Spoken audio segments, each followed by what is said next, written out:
Hari ini kita akan belajar kembali tentang kebenaran firman Tuhan. Saya berdoa apa yang saya sampaikan ini membuat Bapak Ibu semakin hari semakin bertumbuh dewasa di dalam Kristus, mengerti kebenaran yang sejati. Suatu hari semakin diubahkan menjadi serupa segambar dengan Tuhan. Bapak Ibu harus mengalami kepenuhan Kristus secara pribadi. Harusnya seorang hamba Tuhan yang benar membawa umat Tuhan itu semakin hari semakin kenal Tuhan, semakin hari semakin diubahkan menjadi serupa segambar dengan Tuhan. Bapak Ibu, harusnya setiap orang percaya semakin hari tidak perlu bergantung lagi dengan hamba Tuhan, karena setiap hari bisa mengalami Tuhan secara pribadi di kamar doa masing-masing. Sebenarnya orang itu karena tidak pengertiannya, karena kebodohannya, sehingga dia itu tergantung dengan hamba Tuhan. Sehingga berlomba-lomba mencari pendeta ini, pendeta yang sono, pendeta yang satu ke pendeta yang lain, untuk ditumpangi tangan, untuk diurapi, untuk didoain. Itu bagus loh. Tetapi kita sendiri harus mengalami Tuhan secara pribadi. Kita sendiri harus mengalami Tuhan di dalam doa. Sehingga ketika seseorang itu mengalami Tuhan secara pribadi, dia tidak tergantung dengan seorang hamba Tuhan untuk ditumpangi tangan, untuk didoain, bahkan mencari hamba Tuhan. Kalau hamba Tuhan kelihatannya ada karunia, ada urapan, ada penglihatannya, ada pernyataan rohnya, kalau ditumpangi tangan rasanya itu lebih mantap, lebih cespleng, lebih urapan. Bapak Ibu dengerin baik-baik. Kalau engkau mengerti Tuhan secara pribadi, engkau kenal Tuhan secara pribadi, jauh lebih baik engkau berdoa sendiri di kamar doamu, bangun keintiman dengan Tuhan. Doamu itu begitu powerful dan dahsyat sekali loh. Nggak butuh lagi dengan pendeta-pendeta lain. Saya waktu pertama kali bertobat, saya juga ngalami yang sama. Saya ingin ditumpangi tangan pendeta ini, pendeta itu. Rasanya itu kalau udah ditumpangi tangan itu rasanya udah tenang dan adem. Dengerin baik-baik. Kita ini adalah bait Tuhan sendiri. Kita bisa langsung berdoa langsung sama Tuhan kok, tanpa ditumpangi tangan pendeta kok. Makanya kadang saya heran dengan orang-orang tertentu yang rasanya itu kalau minta titip doa dengan pendeta itu rasanya itu udah adem dan ayem. Padahal mulutmu, lututmu, tubuhmu, hidupmu bisa berdoa langsung kepada Tuhan. Minta Tuhan sendiri jamah, minta Tuhan sendiri yang beracara. Minta breakthrough sendiri dengan Tuhan. Minta terobosan sendiri Tuhan, bisa menghadap Tuhan secara pribadi. Memang di dalam perjanjian lama, ketika seseorang mau menghadap Tuhan, dia harus pakai pengantara dulu. Makanya ada tabernakel, ada pelataran, tempat di mana korban sajian itu di kolam pembasuhan. Meski orang kalau menghadap Tuhan, meski bawa merpati, bawa anak domba, anak lembu sebagai korban penebusan dosa dahulu. Baru ada ruang Maha Kudus itu hanya orang-orang tertentu, hanya imam-imam.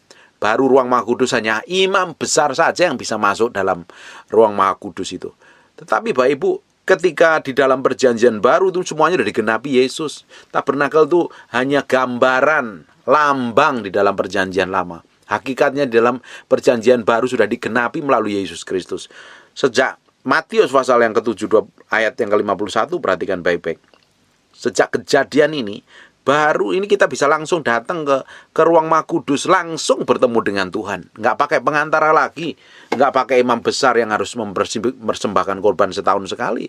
Dan itu pun kalau imam besar ketahuan ada dosa, ada pelanggaran, nggak hidup kudus, bisa mati mendadak ketika ketemu Tuhan di ruang Maha Kudus.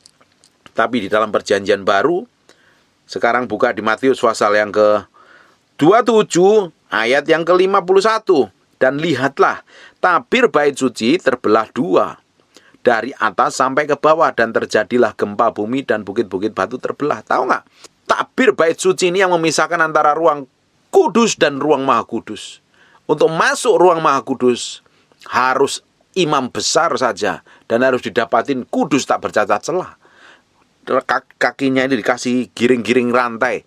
Nanti kalau diperhatikan, kalau masuk ruang Maha Kudus sudah nggak ada suaranya kelinding-kelinding, berarti ini mati, ditarik supaya mayatnya bisa diambil. Kalau tidak, semua orang yang didapatin masuk ke ruang Maha Kudus bisa mati. Tapi sejak bait suci terbelah menjadi dua ini, setiap saat, setiap pribadi, setiap orang bisa masuk ke ruang Maha Kudus, berdoa, nyembah sama Tuhan. Semuanya sudah digenapi oleh darah Yesus. Penebusannya digenapi oleh darah Yesus. Baitnya sendiri sudah digenapi melalui Yesus Kristus. Dan Bapak Ibu bisa perhatikan nih, ayat 1 Korintus pasal yang ketiga tentang ke-16. Di dalam perjanjian lama, tabernakel sebagai tempat Tuhan, tempat orang mencari Tuhan. Tetapi di dalam 1 Korintus 3 yang ke-16, perhatikan baik-baik. Tidak tahukah kamu bahwa kamu adalah bait Allah dan Roh Allah tinggal di dalam kamu dan diam di dalam kamu? Kita sendiri menjadi bait Tuhan, bukan tabernakel, bukan gedung lagi. Hari ini tubuh kita sebagai tempat tinggalnya Tuhan. Tidak tahukah kamu bahwa kamu adalah bait Allah dan Roh Allah tinggal di dalam kamu? Perhatikan baik-baik.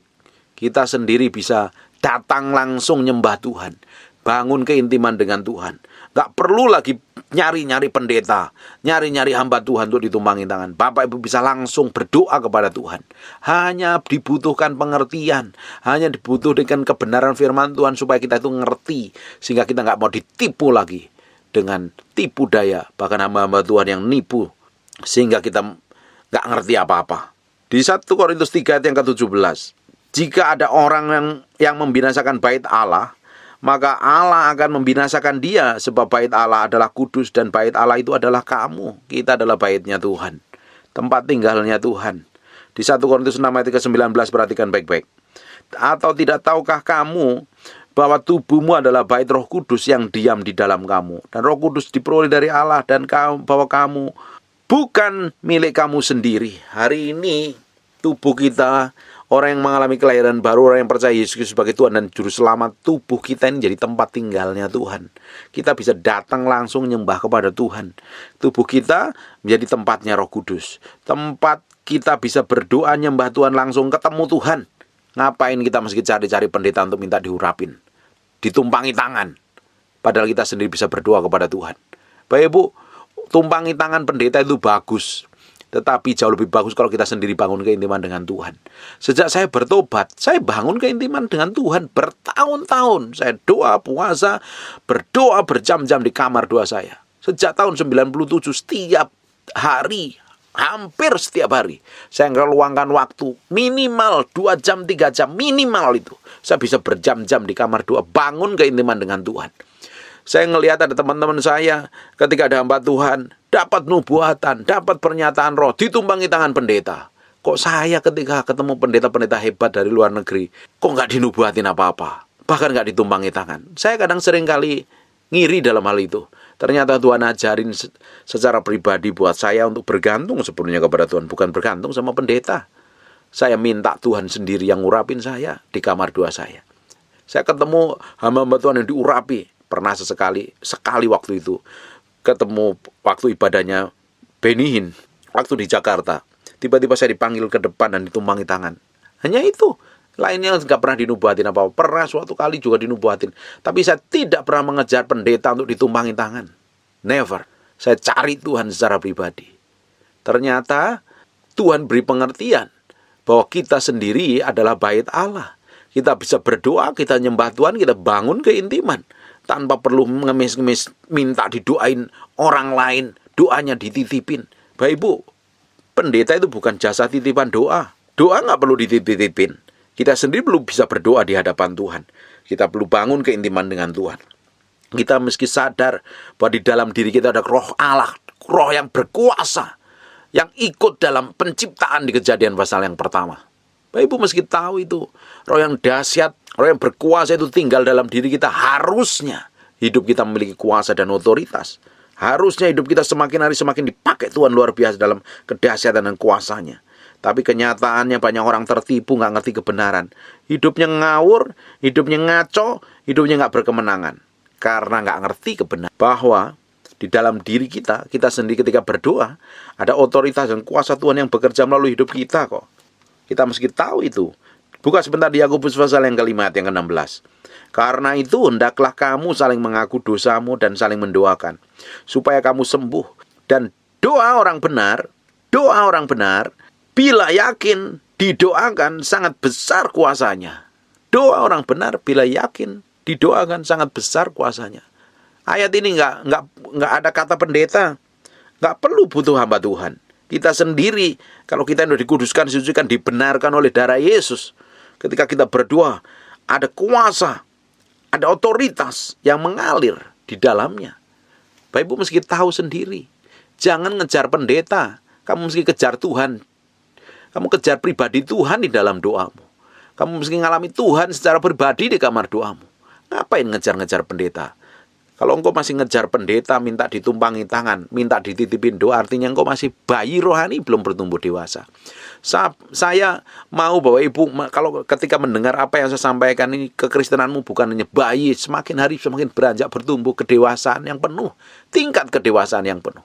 Saya perhatikan ya, orang masih minta dititipin doa, minta didoain, minta ditumpangi tangan, minta diselipin doanya, bahwa surga tidak ada jasa titipan doa. Tidak ada paket kilat doa. Doa itu hubungan pribadi kita dengan Tuhan.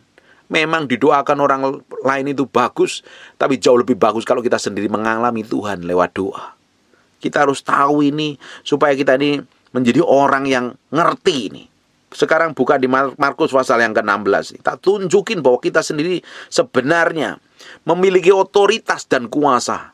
Di dalam diri kita ini sebenarnya memiliki otoritas dan kuasa Tuhan yang powerful dan dahsyat. Karena kita ini seringkali ditipu setan. Kita selalu bergantung dengan orang lain. Padahal kita bisa datang langsung ke Tuhan, nyembah Tuhan, ngomong sama Tuhan. Memang kita butuh hamba untuk dimuridkan, dididik, diajari kebenaran firman Tuhan. Tapi bukan seterusnya sampai tua kita diajarin, dididik, dimuridkan. Justru waktunya kita bisa bergerak ketika kita beranjak dewasa. Markus pasal yang ke-16 ayat yang ke-17 mulai. Tanda-tanda ini menyertai orang-orang percaya. Bukankah kita ini adalah orang-orang percaya? Mereka akan mengusir setan demi namaku. Mereka akan berbicara dalam bahasa-bahasa yang baru bagi mereka. Mereka akan memegang ular. Sekalipun mereka minum racun maut, mereka tidak akan mendapat celaka. Mereka akan meletakkan tangan atas orang sakit itu akan sembuh. Ini terjadi ketika orang Kristen itu didapati dewasa di dalam Kristus. Tidak mungkin ini terjadi untuk anak-anak Kristen yang bayi, yang masih hidupnya kacau dan berantakan. Hidupnya masih babak belur terus-terusan. Makanya kita harus berkemenangan nih. Kita harus menang terhadap diri kita sendiri. Kita harus dewasa. Kita harus bertumbuh berakar ke Yesus Kristus.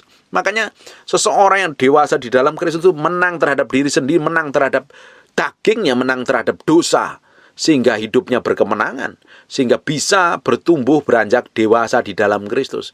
Dan tidak mungkin dong. Bagaimana mungkin kalau orang Kristen yang dewasa itu hidupnya babak belur terus? Orang Kristen yang babak belur itu orang Kristen yang masih bayi rohani. Hidupnya masih dikuasai keinginan daging. Sehingga tidak pernah mengalami kemenangan. Tidak ngerti kebenaran. Semakin kita kenal Tuhan, semakin kita beranjak mengenal Yesus Kristus, kita harusnya beranjak dewasa. Kita mengalami Tuhan secara pribadi di kamar doa kita. Nah, untuk dewasa itu perlu makan makanan rohani yang keras loh. Untuk kita dewasa, kita perlu pertumbuhan yang cepat, yang kuat. Sehingga manusia roh kita ini kokoh, kuat, powerful. Tidak mudah diombang-ambingkan. Ngerti kebenaran, ngerti menyelesaikan masalah, ngerti ngadapin masalah. Jangan terus berkutat pada dosa yang sama. Dari tahun ke tahun tidak berkemenangan. Hidupnya kepahitan, hidupnya sakit hati, mudah tersinggung, nggak mau mengampuni. Ini kan masalah orang Kristen seputar ini terus. Sibuk dengan masalah pribadi yang membuat orang itu dibutakan untuk mengerti kuasa Allah, mengerti kebenaran. Hidupnya hanya berkutat pada diri sendiri. Sakit hati, kepahitan, luka batin, perceraian, selingkuh, berzina. Kalau kita nggak mau beranjak dari situ, kekristenan kita akan mandek, stagnasi, hidup kita akan babak belur terus loh. Harusnya, sekalipun kita menghadapi tantangan, himpitan, tekanan, persoalan, dan kita pernah melakukan dosa, kita balik kepada Tuhan. Kita komitmen jalan sama Tuhan. Kita miliki hubungan, kedekatan pribadi, bangun terus hubungan pribadi kita dengan Tuhan. Kekristenan kita semakin ngerti kebenaran, ngerti firman. Kita renungkan firman. Dan kita belajar terus ngerti kebenaran. Dan kebenaran yang kita mengerti ini akan semakin hari semakin memerdekakan kita. Membawa kita semakin hari semakin ngerti. Dan hidup kita diubahkan menjadi serupa segambar dengan Tuhan. Kita harus beranjak dewasa, bertumbuh dewasa. Kita harus menjadi orang Kristen yang mandiri. Tidak perlu lagi dicekoin. Tidak perlu dititip-titipin doa. Kalau engkau dewasa secara rohani, engkau bisa berdoa sendiri, engkau bisa malah tumpang tangan kepada orang lain. Engkau nggak perlu dikonseling, engkau malah mengonselingin orang lain. Engkau perlu dimuridkan, engkau harusnya memuridkan orang lain. Coba dicek kekristenanmu selama ini umurnya udah berapa tahun nih. Bagaimana mungkin kekristenanmu udah bertahun-tahun hanya butuh pendeta dimuridkan, ditumpangi tangan, dikonselingin terus. Dan masalahmu nggak selesai-selesai. Bagaimana hidupmu bisa mengalami kemenangan? Harusnya kekristenan kita itu bertumbuh di dalam Kristus. Setiap hari bertumbuh di dalam Kristus. Kita memiliki pengenalan dengan Tuhan itu utuh, ungkul. Sehingga kita bisa menyenangkan hatinya. Hidup kita harus menyenangkan hati Tuhan. Perjalanan kekristenan kita harus beranjak dari iman yang satu kepada iman yang lain. Dari kemuliaan satu kepada kemuliaan yang lain. Harusnya kita setiap hari berjalan pada tingkat kedewasaan yang penuh. Bersama Tuhan. Bapak Ibu, kita harus tahu ini. Kalau tidak, kita akan menjadi orang Kristen yang tidak berkembang, tidak mengalami breakthrough, tidak mengalami terobosan. Hidup kita akan berkutat pada masalah yang sama terus. Hidup kita akan diinjek-injek setan. Hidup kita akan babak belur. Hidup kita akan kacau. Perhatikan di 2 Korintus pasal yang ketiga ayat 18. Dan kita semua mencerminkan kemuliaan Tuhan dengan muka yang tidak terselubung. Dan karena kemuliaan itu datangnya dari Tuhan yang adalah roh, maka kita diubah menjadi serupa dengan gambarnya dalam kemuliaan yang semakin besar. Harusnya perjalanan kita semakin hari semakin diubahkan menjadi serupa dengan gambarnya. Dan kita bertolak dari iman yang satu pada iman yang lain, bertumbuh di dalam Kristus. Kekristenan yang sejati, kekristenan yang mengalami Tuhan setiap hari. Kekristenan yang sejati adalah kekristenan yang memiliki hubungan yang dalam dengan Tuhan. Lewat doa, lewat penyembahan. Dan saya berdoa Bapak Ibu, kita semua mengalaminya di dalam Kristus. Hidup kita semakin diubahkan menjadi serupa segambar dengan Tuhan. Sehingga kita bukan lagi menjadi bayi rohani yang bergantung dengan orang lain. Yang bergantung dengan pendeta. Yang tiap hari hanya minta didoain pendeta. Didoain pendeta. Kalau engkau kerjaanmu hanya minta didoain pendeta, artinya rohanimu gak bertumbuh sama sekali loh. Engkau sendiri harusnya memiliki hubungan pribadi dengan Tuhan kok. Engkau sendiri bisa berdoa. Engkau sendiri bisa tengking setan. Engkau sendiri bisa tumpang tangan orang sakit. Engkau sendiri bisa ngomong kebenaran. Engkau bisa memuridkan banyak orang. Harusnya level kekristenan yang sejati itu mengalami seperti itu. Coba dicek sampai hari ini. Kita masuk ke level mana? Atau malah hidup kita tiap hari hanya bergantung dengan pendeta dan hamba Tuhan. Minta ditumbangin tangan dari hamba Tuhan satu, di ibadah online satu kepada online yang lain. Masuk Zoom meeting satu ke Zoom meeting yang lain supaya ditumbangin pendetanya apa khotbahnya. Kalau kita hanya mengejar seperti itu, kamu masih bayi rohani. Tuhan gak akan bisa percayakan apa-apa bagi orang yang masih bayi rohani. Ayo ngejar pendeta, ngejar hamba Tuhan, ngejar pengkhotbah, minta dititipin, minta diselipin, minta ditumpangi tangan, minta dibawa dalam doa. Padahal kita sendiri bisa berdoa, doa kita penuh kuasa, kita bisa masuk ke ruang Maha Kudus, kita bisa mengalami Tuhan, bisa bertumbuh di dalam Kristus. Hidup kita semakin hari semakin menjadi serupa segambar dengan Tuhan. Hidup kita memiliki otoritas dan kuasa yang powerful dan dahsyat di hadapan Tuhan. Bapak Ibu, sekarang ini tergantung dari keputusan hidup kita. Kita hidup di dalam Tuhan, kita menyerahkan hati kita sepenuhnya di hadapan Tuhan apa tidak? Kita mau bangun keintiman dengan Tuhan apa tidak? Atau kita mau jalani hidup kita mau kita sendiri? Atau kita mau jalani kekristenan kita yang rata-rata seperti orang kebanyakan rata-rata? Tanpa komitmen, tanpa bayar harga di hadapan Tuhan, kekristenanmu tidak akan beranjak dari level iman yang satu pada iman yang lain, dari kemuliaan satu pada kemuliaan yang lain. Hidup kita harus diubahkan, dan hidup kita semakin hari semakin dibawa menjadi serupa segambar dengan Tuhan. Saya berdoa loh, semakin hari engkau kenal kebenaran firman Tuhan, semakin hari engkau dewasa di dalam Kristus, engkau menang terhadap dirimu sendiri. menang terhadap dosa, menang terhadap keinginan daging dan hawa nafsunya, sehingga menjadi orang yang bisa memuridkan, bisa mendoakan orang lain, bukan didoakan setiap hari, bukan dikonselingin setiap hari. Kita harus mengalami Tuhan secara pribadi, dan hidup kita semakin hari semakin dewasa di dalam Kristus. Bangun keintimanmu dengan Tuhan setiap hari di kamar doamu. Mulai hari ini, ambil keputusan untuk hidup benar, ambil keputusan untuk berdoa, nyembah Tuhan, ambil keputusan untuk hidup dalam kekudusan, ambil keputusan untuk masuk kamarmu, kunci pintumu, matiin handphonemu, dan sembah Tuhan, renungin firman Tuhan, bangun keintiman pribadi dengan Tuhan. Hidupmu akan berubah. Kalau tidak, engkau hanya butuh pendeta setiap tahunnya. Dari tahun ke tahun masalahmu gak akan selesai, persoalanmu tambah menumpuk, hidupmu tambah kacau, keluargamu tambah rumit. Tanpa komitmen dengan Tuhan, tanpa membangun keintiman dengan Tuhan secara pribadi di kamar doamu, bahwa kau sadari bahwa tubuhmu adalah bait Allah, ada Tuhan yang berkuasa, tempat tinggal Tuhan dalam diri kita, dan kita bangun keintiman, harusnya kita memiliki otoritas dan kuasa. Hidup kita semakin memiliki hikmat, pengertian, dan pengetahuan. Hidup kita semakin memiliki dampak yang besar.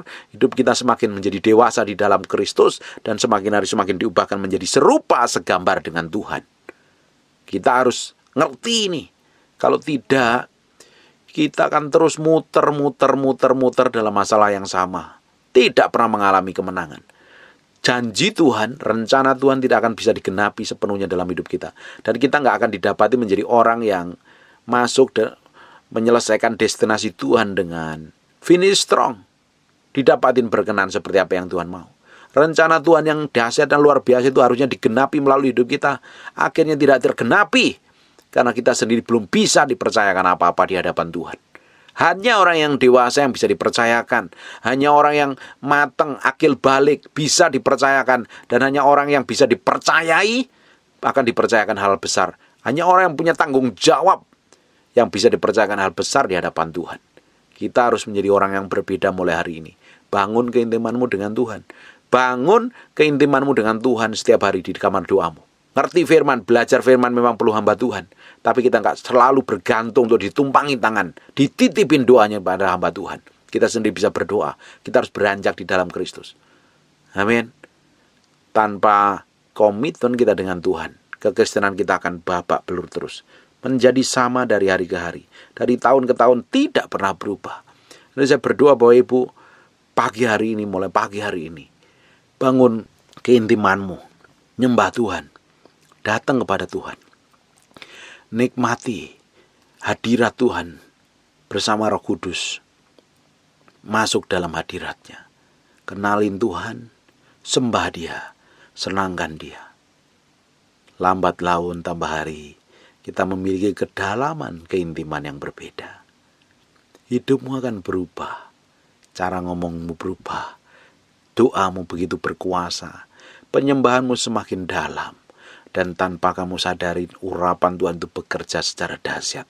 Itu perlu dibangun setiap hari. Kita datang ke kamar doa kita, kita sembah, kita senangin, kita minta darah Yesus menguduskan, menyucikan, membawa kita masuk ke dimensi kedalaman dengan Tuhan. Masuk dalam dimensi kedalaman dengan Tuhan. Izinkan Roh Kudus mengkoreksi sampai kedalaman batin kita, mencabut semua kejahatan yang masih tersimpan. Kita menjadi korban yang berkenan di hadapan Tuhan. Tubuh kita menjadi korban yang berkenan di hadapan Tuhan. Kata-kata kita menjadi persembahan yang berkenan di hadapan Tuhan dengan pujian, pengagungan kepadanya. Semakin hari dilakukan, engkau tidak akan fokus dengan masalahmu, engkau tidak fokus dengan persoalanmu, engkau tidak fokus dengan sakit hatimu, tapi engkau fokus dengan Tuhan. Masuk dalam dimensi kedalaman dengan Tuhan setiap hari. Hanya ingin kenal Tuhan, hanya ingin menyenangkan hati Tuhan, hanya ingin tahu apa yang Tuhan mau dalam hidup kita. Karena ketika kita masuk dalam dimensi kedalaman dengan Tuhan, kita sembah Dia. Engkau lupa dengan masalahmu. Engkau hanya ingin kenal Tuhan, masuk dalam hadiratnya, ingin ngerti apa yang Tuhan mau.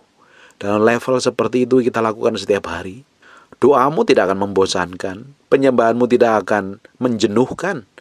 Tapi semakin hari semakin memiliki otoritas dan kuasa. Waktu tumbang tangan kepada orang lain itu akan dijamah diubahkan Tuhan. Karena kita sudah terbiasa masuk dalam dimensi kedalaman hadirat Tuhan. Waktu kita ngomong, perkataan kita itu semakin hari semakin diurapi. Apa yang saya katakan ini saya sudah lakukan bertahun-tahun. Bertahun-tahun. Saya datang ke hadirat Tuhan. Nggak pingin apa-apa, hanya pingin kenal hati Tuhan. Pingin ngerti pribadi Tuhan. Sembah dan senangkan Dia setiap hari. Hidupmu akan berubah. Dijamin hidupmu berubah. Kalau kau pingin ya, sepanjang tahun ini, kau akan menikmati kasih karunia, anugerah dan kemurahan Tuhan, kedahsyatan Tuhan, keajaiban Tuhan. Mulai dengan sembah Dia. Bangun keintiman. Masuk di damar doamu sendiri dan bergaul dengan roh Tuhan. Kita tahu Tuhan akan hadir. Karena kita sendiri adalah baitnya Tuhan. Dia menyertai, Dia mengurapi, Dia menuntun.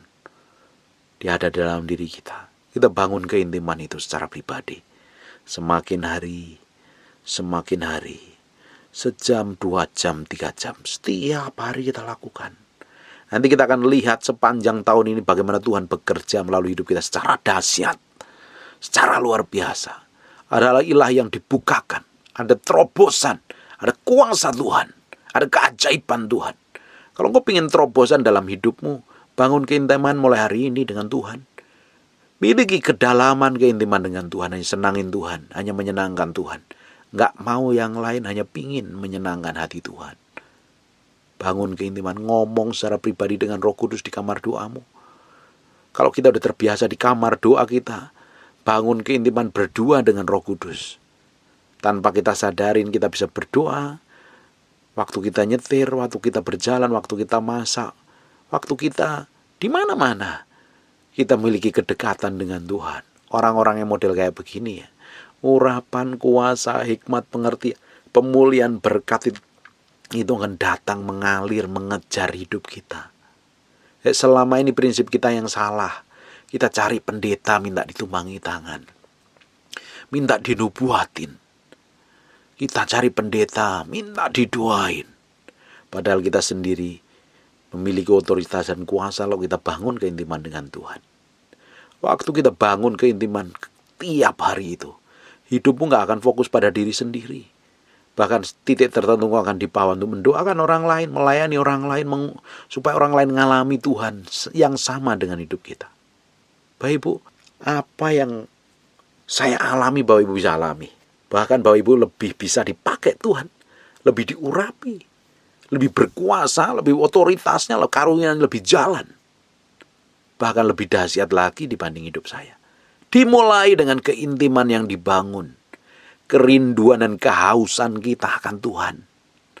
Kerinduan dan kehausan kita akan Tuhan itu perlu dibangun setiap hari. Tanpa satu hari pun terlewatkan. Kita harus memiliki rasa haus dan lapar. Hanya ingin kenal pribadi Tuhan dan kenal hadiratnya, kenal maunya dan kenal kehendaknya. Semakin hari hidup akan berubah. Berbeda, berotoritas, berkuasa. Hidupmu setiap hari akan mengalami terobosan. Bisa ngadapin tekanan, masalah yang diizinkan Tuhan terjadi, tapi kamu fokus sama Tuhan. Ada penyertaan Tuhan di baliknya, ada breakthrough dan terobosan. Engkau nggak sibuk dengan dirimu sendiri, dengan kepahitan, dengan ego dan amarahmu, tapi mulai sibuk dengan hati Tuhan. Bagaimana kita menyenangkan hati Tuhan setiap hari. Amin. Ini loh namanya breakthrough terobosan. Bukan ditumpangi tangan dinubuatin pendeta. Kita ngejarku ditumpangi tangan dinubuatin pendeta tanpa kita memiliki hubungan pribadi dengan Tuhan. Dia percuma, sia-sia belaka. Justru kehidupan yang dibangun lewat penyembahan ini akan menghasilkan urapan, akan menghasilkan kuasa, akan menghasilkan kemuliaan, dan nama Tuhan akan dipermuliakan melalui hidup kita. Ada dampaknya, ada otoritasnya, ada kuasa yang mengalir dalam kehidupan kita setiap hari. Amin. Saya berdoa, mulai komitmen hari ini, bangun keintimanmu di dalam penyembahan, dalam keintiman, dalam pengagungan, mengenal Yesus Kristus sebagai Tuhan. Bangun keintiman dengan Roh Kudus setiap hari. Miliki kedalaman hati Tuhan. Saya berdoa, Bapak Ibu, akan berjalan dalam kemuliaan demi kemuliaan. Dari iman yang satu ke iman yang lain. Dari mujizat satu ke mujizat yang lain. Dan nama Tuhan dipermuliakan. Kedahsyatan, keagungan, keajaiban akan menyertai kehidupan Bapak Ibu. Sampai selama-lamanya. Amin. Bisa berdoa, Tuhan ngajarin terus. Mengajarkan hal yang ilahi. Dan hidupmu akan berkemenangan. Tutup Alkitabmu dan tutup matamu. Kita berdoa. Bahwa dalam nama Yesus, terima kasih buat firman-Mu. Materaikan dalam hati kami. Berhari-hari, berminggu-minggu, berbulan-bulan. Ajaran kami tidak fokus pada diri kami sendiri. Fokus pada masalah kami dan persoalan kami. Tapi fokus dengan hati Tuhan, menyenangkan hati Tuhan. Dan hamba-Mu berdoa. Sepanjang hidup kami semakin hari. Semakin memiliki kedalaman, keintiman dengan Tuhan. Hidup kami diubahkan. Hidup kami dijamah Tuhan. Hidup kami mengalami breakthrough dan terobosan. Dan nama Tuhan dipermuliakan melalui kehidupan kami. Terima kasih buat hadirat-Mu, terima kasih buat kuasa-Mu. Berdoa, semua orang yang mendengarkan firman yang dijamah dan diubahkan Tuhan. Semakin hari semakin memiliki kedalaman dengan Tuhan. Hidupnya dibuat berkemenangan setiap hari karena nama Tuhan disebut, nama Tuhan ditinggikan. Terima kasih buat firman-Mu. Kami kembalikan segala hormat, pujian, pengagungan. Kami materaikan firman-Mu dengan darah Yesus, nempel dalam hati kami. Terpatri dalam loh batin kami yang paling dalam. Sampai firman menjadi kehidupan. Terima kasih Bapa. Segala hormat, pujian, pengagungan buat Yesus Kristus Raja yang kami sembah dan kami memuliakan. Dalam nama Yesus. Haleluya. Amin. And God bless you.